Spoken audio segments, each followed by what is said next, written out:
سوره بقره جزء 1 آیه 30 تا 37.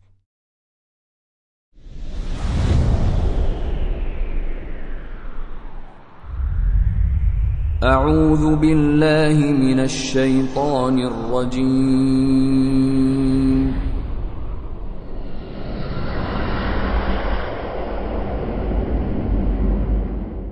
بسم الله الرحمن الرحیم. وَإِذْ قَالَ رَبُّكَ لِلْمَلَائِكَةِ إِنِّي جَاعِلٌ فِي الْأَرْضِ خَلِيفَةً قَالُوا أَتَجْعَلُ فِيهَا مَن يُفْسِدُ فِيهَا وَيَسْفِكُ الدِّمَاءَ وَنَحْنُ نُسَبِّحُ بِحَمْدِكَ وَنُقَدِّسُ لَكَ قال إني اعلم ما لا تعلمون. و بیاد بیاور هنگامی را که پروردگارت به فرشتگان گفت من در زمین جانشینی قرار خواهم داد. گفتند آیا کسی را در آن قرار می دهی که در آن فساد و خونریزی کند؟ ما تسبیح و حمد تو را به جا می آوریم و تو را تقدیس می کنیم. پروردگار فرمود یقینا من میدانم آنچه را که شما نمیدانید. وعلم آدم الأسماء كلها ثم عرضهم على الملائكة فقال أنبئوني بأسماء هؤلاء إن كنتم صادقین. و نامها را همگی به آدم آموخت.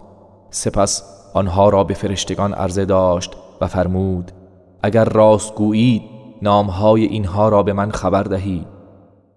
قالوا سبحانك لا علم لنا إلا ما علمتنا إنك أنت العليم الحكيم. فرشتگان گفتند منزهی تو، ما چیزی جز آنچه به ما آموخته ای نمیدانیم، تو دانای حکیمی.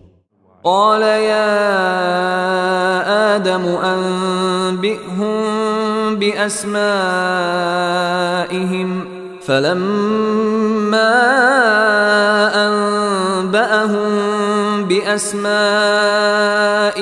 قال ألم أقل لكم إني أعلم غيب السماوات والأرض وأعلم ما تبدون وما كنتم تكتمون. فرمود ای آدم آنان را از نامهایشان آگاه کن. هنگامی که آنان را آگاه کرد خداوند فرمود آیا به شما نگفتم که من غیب آسمان ها و زمین را میدانم و نیز میدانم آنچه را که آشکار می کنید و آنچه را پنهان می داشتید. وَإِذْ قُلْنَا لِلْمَلَائِكَةِ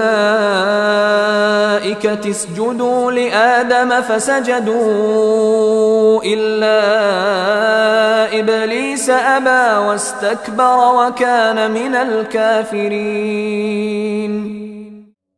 یاد بیاور هنگامی را که به فرشتگان گفتیم برای آدم سجده کنید، پس همگی سجده کردند جز ابلیس که سر باز زد و تکبر ورزید و از کافران شد.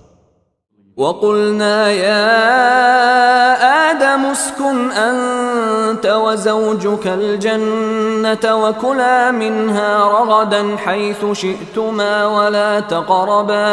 ولا تقربا هذه الشجرة فتكونا من الظالمين. و گفتیم ای آدم تو با همسرت در بهشت سکونت کن و از میوه های آن هر جا می خواهید گوارا بخورید، ولیکن به این درخت نزدیک نشوید که از ستمگران خواهید شد.